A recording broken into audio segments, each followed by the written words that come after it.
Hey everybody, welcome to the show. Christ, what a time, huh? We recognize that there's a need to communicate some things about how the land sale went, so I figured the easiest way to do so, barring the blog post that at this point you've already read, I assume, go read it if you haven't, it's a good time, is to put out a podcast with people who are at the eye of the storm, as it were, the epicenter of the land sale, dealing with everything prudent that's happening.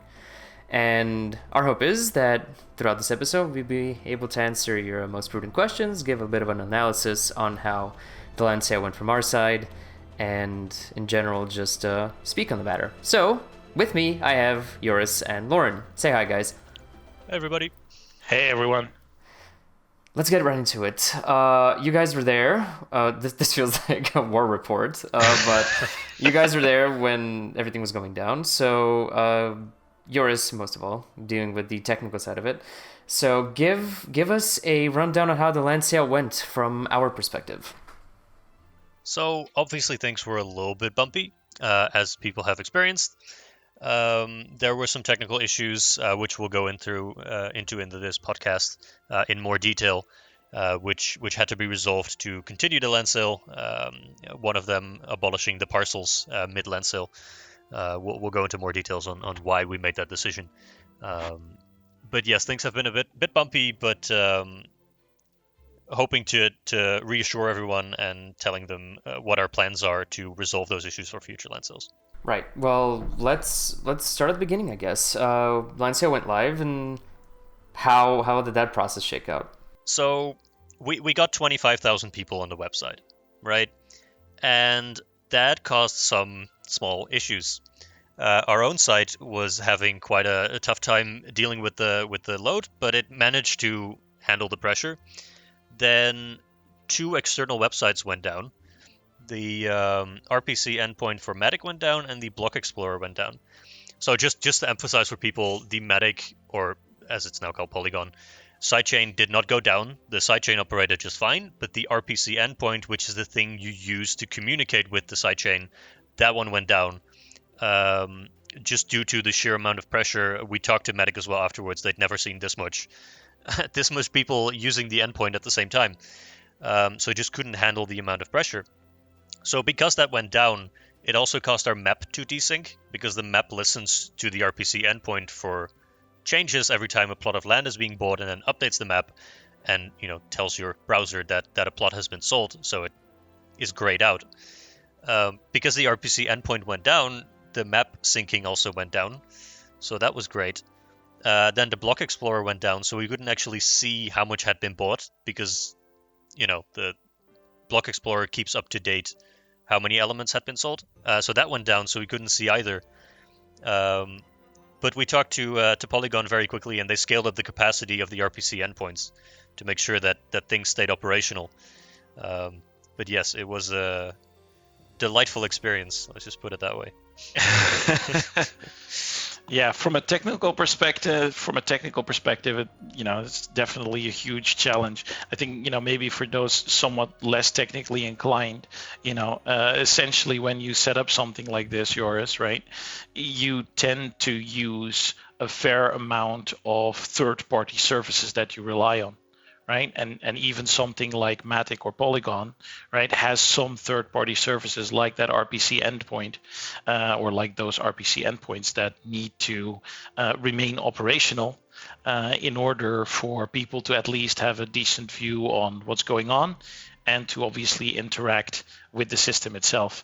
And I think just on all fronts, we saw that we hit pretty much the highest capacity that these guys have ever seen. So obviously these third-party services all kind of struggle to stay up. I think we just recently sat down, even, I think probably one of the things that held up better was Pinata with IPFS, our IPFS gateway. But even there, we were analyzing that they got like 6 million plus requests, and in 1 hour. Exactly, and eventually some of them started being blocked as being, this must be a DDoS attack or something. Exactly. So basically behind the scenes, as everything was unfolding on our end, we were feverishly talking to both all of our third party suppliers to help them understand that, oh yeah, this is what we're seeing currently, this is what's failing. Sometimes it was hard to see what was failing because the very endpoints that allow us insight into what was happening were themselves going down due to pressure. and working with them to resolve that load, and then combine that with, obviously, this being the first land sale from our end. Things weren't perfect technologically on our end either. We definitely also saw issues there that we had to correct on the fly. So all in all, it was a night of let's say round the clock problem solving and coding for you, I think, Joris, right? Yeah.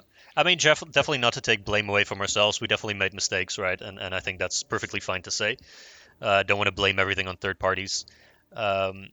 As ways to resolve these issues, for example, the RPC endpoint, we'll be setting up our own endpoints to kind of make sure we can monitor that and load balance it to make sure that we can scale the capacity as we need for, let's say, up to 100,000 people, right? So it can never go down. So that's one thing we'll do. We're also directly talking with Polygon to make sure that for the next land sale, we'll go over with them over every bottleneck that we're having, and stress test the system beforehand to make sure that we can handle the capacity that Ember Sword requires. Same for Pinata and the IPFS gateway. It didn't go down, but it almost nearly went down. So we've also spoken with them to make sure that they can handle the capacity and make sure that will continue to operate smoothly. I'm not sure if I'm missing anything. There's some map elements, but I think we got a few questions upcoming later in the podcast. So. Yeah. I wanted to go to the end of the whole endeavor. All of what you described feels like a bottleneck. How did you essentially uncork the bottle and let people in? Because after, if I recall correctly, after everything actually started working, we sold out incredibly quickly. Yeah, so I think, I'm not exactly sure what time it was, but it was 12 o'clock Central European time zone, I think. We abolished parcels, and this allowed people to buy an individual plot directly, as opposed to buying the entire parcel at once. So essentially what happened was, and this might get a little technical, but please bear with me. So essentially what happened is that once you have a parcel, for example, a city, which is 4x4, it consists of 16 individual land plots. If any one of these has been sold, then you cannot buy the parcel, right? The entire transaction for the parcel fails. So if 15 are still available, one is gone, the entire parcel transaction does not go through. Right? Yeah. And I believe also technically, if if the fetching of the metadata for any of those things in there would fail, right, which was on some cases being blocked, that might be a reason for it to fail, et cetera, et cetera. So any kind of small failure in a single parcel in a in a single plot in a parcel could essentially lead that whole parcel transaction to fail. Yeah. And this also kind of fed into the RPC endpoint part, because sometimes the transaction itself, like the buy order, wouldn't go through because the endpoint was down, which is also used to submit transactions onto the network. Which I think around 10, 11 o'clock or so, Central European time, Polygon scaled up their capacity to make sure that it could handle the amount of traffic. But so a single plot might have been sold in a city, and this happened by people bypassing the website entirely and invoking the smart contract directly. So basically what that means is that someone doesn't use the emberstore.com website, but they send a message directly to the smart contract to say, hey, I want to buy this specific plot, which means that you could buy a plot in an entire city, and then you couldn't buy the rest of the city. Right, so because that transaction couldn't go through anymore, if that makes sense. Is that the reason we decided to unparcel, or were there other factors playing into this? That is essentially the reason we decided to unparcel it, because it would Yeah. allow people to, buy individual plots of a town or city. Mm-hmm. Yeah, and obviously at the time when this was happening, it was very hard to even keep track of this happening or when this happened, because a lot of the data was coming in significantly delayed. Yeah. So Yeah, the Block Explorer was behind 3 hours or so. It was very annoying. Yeah, so we didn't have an actual up-to-date image of what was going on with all the land while the sale was going on. So a lot of these things are also things that we could only fully see afterwards. So this is one of those things where, if provided with real-time data, it might have been easier to act more quickly and more appropriately. But because the very sources of that real-time data were also inaccessible to us, it became very tough for us to have a guess at what was going on. Yeah, and a workaround to this is just to set up your own Matic node or Polygon. I should stop calling it Matic. Your own Polygon node. So you have your own node which has the full history of the blockchain, and then you can ensure that one stays up, and you're not reliant on public services, right? Yeah, maybe a few in future cases. Maybe a couple, yeah. I mean, considering that this was our first land sale, and a relatively small one, right? Because we only sold a chunk of Solarwood. We do kind of expect that future sales are going to be significantly larger, so we definitely need to be prepared for those. Yeah, exactly. There's definitely going to be some in the pipeline that are going to be bigger than the one we've seen here. It was also, I think, a very conscious decision. I mean, the process of even preparing a land sale like this, takes a lot of time, right? I mean, this is a multi-month process to prepare for this.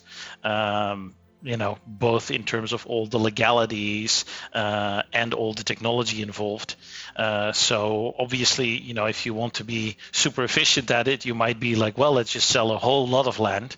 Right. And I think, our intentional decision here was not to sell a whole lot of land, but to actually limit ourselves to, what is essentially maybe, 7.5% of the available land in the game world in its entirety or so, just to make sure that we have a good sort of, first run baseline. Exactly. Yeah, because Yep. I scarcely can remember a first-time sale that was relatively popular where not at least a few things failed, and I think that law kind of repeated itself for our land sale, and hopefully we'll have by now gathered all the data we need and learned all the lessons we need to learn, so that in future sales these things will just become smoother and smoother.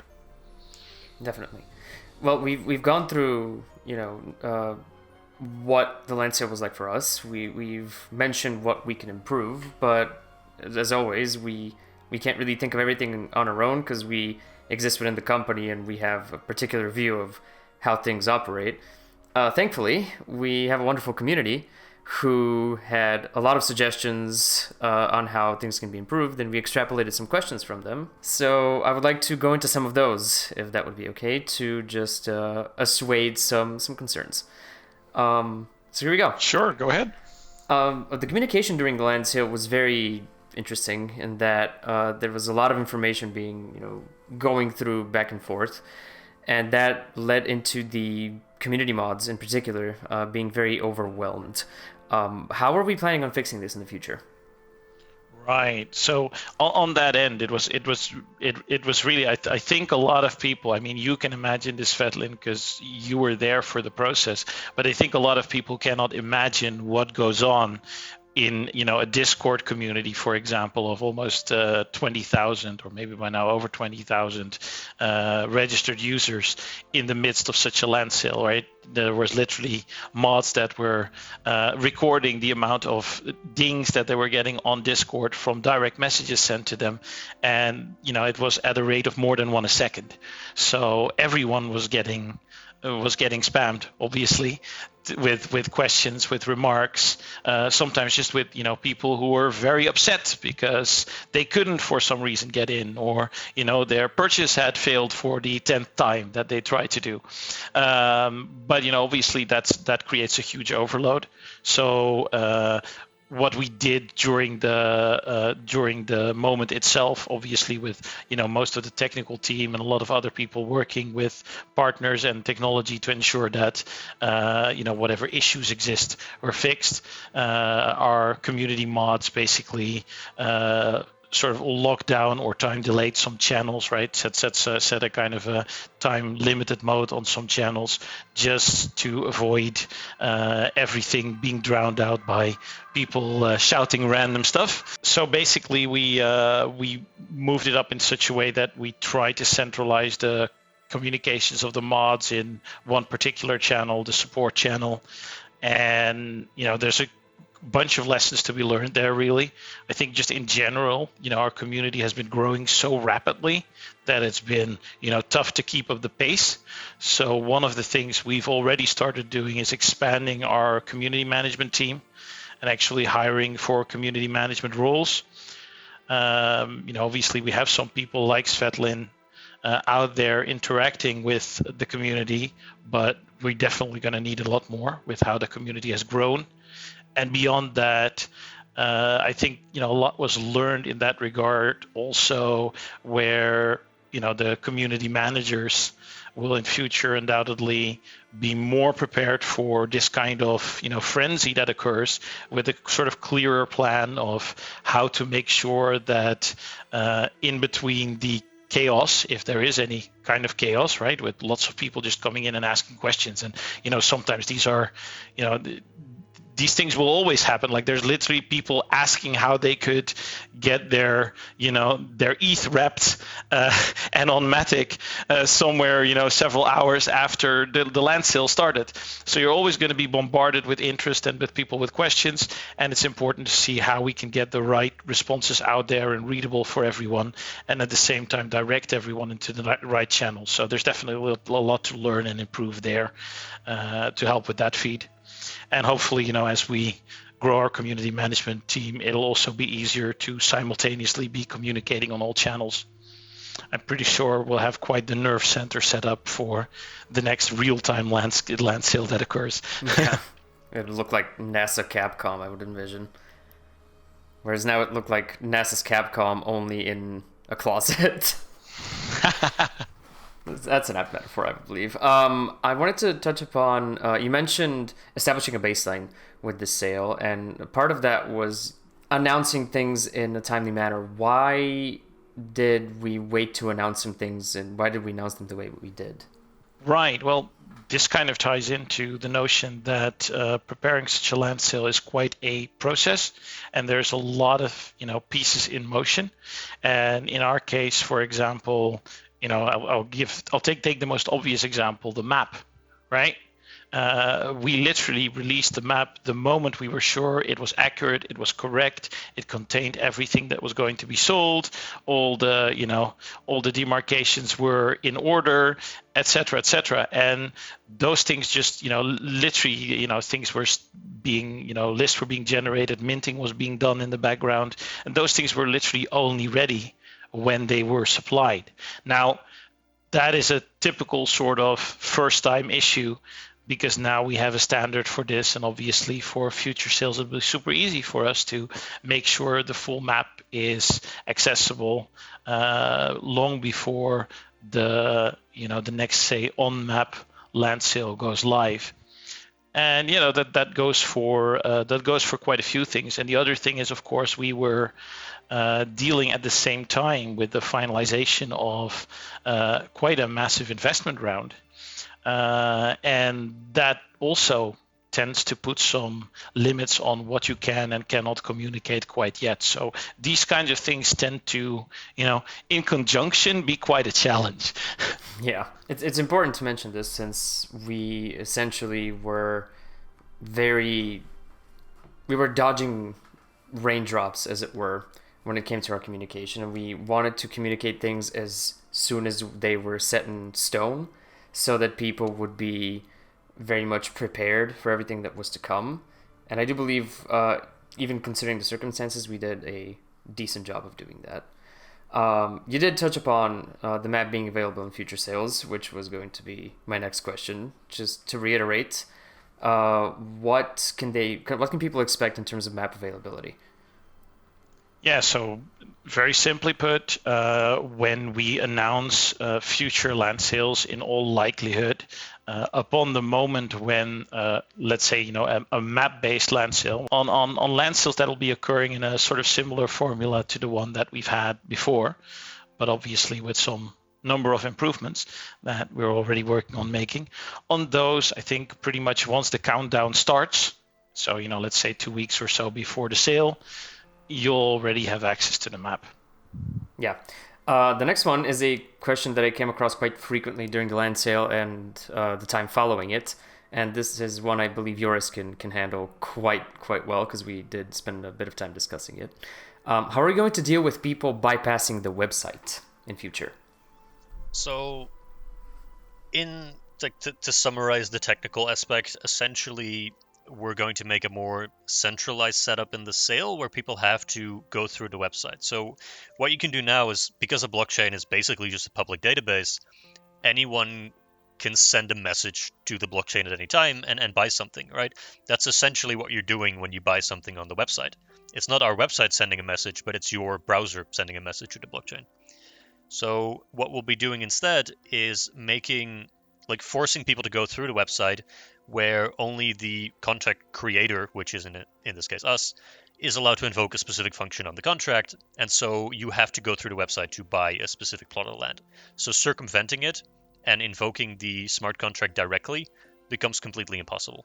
Yeah, I think this is always like a bit of a back and forth, because on the one hand you try to do as much as possible on chain as possible and try to build an infrastructure, and I know Joris is also a big fan of this, where it's trustless, right? It's on the chain, we can't fake it. If you put your money in, you're for sure going to get that particular piece of land. If that land's not available, you'll get your money back, right? There's nothing we can do there. But at the same time, the reality is we have to deal with legal frameworks and things like that require us to get at least some information from you, and we have to deal with a situation where we want everyone to have an even playing field when it comes to making these purchases, at least as much as we can possibly do it. And so for that reason, conclusion from this sale is very clearly that we should make sure there is absolutely no way, no matter how, technically inclined and, let's say, intent on getting your hands on the land you are, to bypass the system that everyone gets to use to get to their piece of land. Yeah, I'm a big fan of the trustless ecosystem that blockchain provides, but it is very important to us that we get a nice, I guess, what's the word? Separation of the land buyers. So we get a large chunk of buyers and get actual gamers into the game and not just crypto investors. Yeah, you're kind of talking about a broad distribution of sorts. A broad distribution, yeah, that's a good way to put it. Yeah. Yeah, because that's that is one of the things that. Luckily, if you look at the stats of the land sale as it went, there's actually quite a broad distribution of ownership if you compare this to quite a lot of other sales that have occurred even in the surrounding periods, right, Joris? Yeah, I think due to a bit of chaos, a lot of smaller buyers have been able to scoop up a plot of land or a settlement. So, in spite of the chaos, it did work out pretty well for the smaller people that managed to just scoop up a bunch of plots instead of whales buying up very large chunks. Yeah, no, that's some nice silver lining. I did want to touch upon the tutorials. Are we going to spend some more time updating them? People were very adamant about. Absolutely. Yeah. So one of the more important things that we have to do is educate the community in that sense, right? So make clear guides, video tutorials, nice visuals that guide you through the entire process. There were some people, one person's we made a guide on how to set up a wallet, and one person sent, I think, 0.3 Ethereum to the test wallet, which is about $800, right? And we don't have the access to that wallet anymore. I didn't save it. It was just an example wallet. But to ensure that people have a good user experience and don't just lose their money, we just covered the cost and sent them the money back. But this obviously can be avoided if we have clearer guides and make the entire user experience a lot nicer. Because currently the user experience for crypto is just not good. Yeah, and this is also, there's also a big difference there between, a web-based interaction where you're transacting with like large amounts of ETH or something like that, versus in-game interactions. So those are two rather different systems. So, luckily, if you're looking at how are we trying to handle that in game, there's a lot of technology already out there and a lot of things we're working on that make that seamless, that make it to the point that you can just, hop in, and even if you don't even own a wallet, you have a custodial wallet with us, and, you can afterwards link your MetaMask and transfer things out, et cetera, et cetera. But definitely, if you look at the overall onboarding experience for something like a land sale, it just shows once again that if you were to have that experience just to get into the game, it would be monumentally tough to raise adoption. That's exactly one of the things that we're tackling with the game itself. Yeah, I mean, one of the core principles has always been simplicity and ease of use, and the blockchain is no exception to this, so it also has to be very simple to use for people. Definitely. Well, the following conversation has been redacted by order of the Supreme Chancellors of Brightstar Studios to protect extremely sensitive company information. Top secret.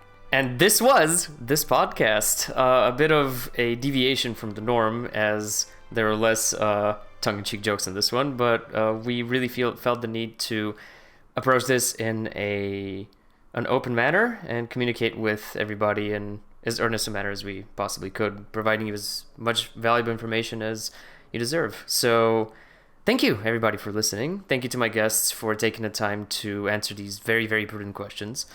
And yeah.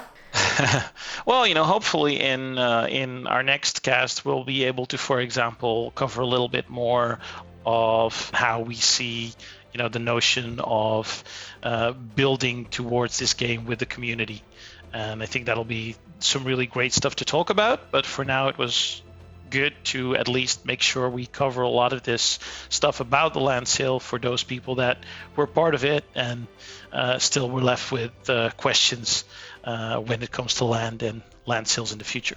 Look at you doing your job, or my job, for me. You teasing instead of me. You just saved me a lot of typing. But yeah, that is something to look forward to, everybody. So again, thank you for listening. Thank you to my guests for participating, and we will catch you next time. Goodbye. Hey you made it to the end. Congratulations. That must mean you like us enough to want more, right? Well, good news. We're all over the internet. Go to embersword.com and subscribe to our newsletter for a chance to play the game early, as well as the latest interesting tidbits on the game and the team. Join our lovely Discord community over at discord.gg/embersword. Follow us on Twitter and Facebook at PlayEmbersword for regular updates on what we're up to. And remember the basics. Drink water, be kind to each other, and spread the word about Ember Sword.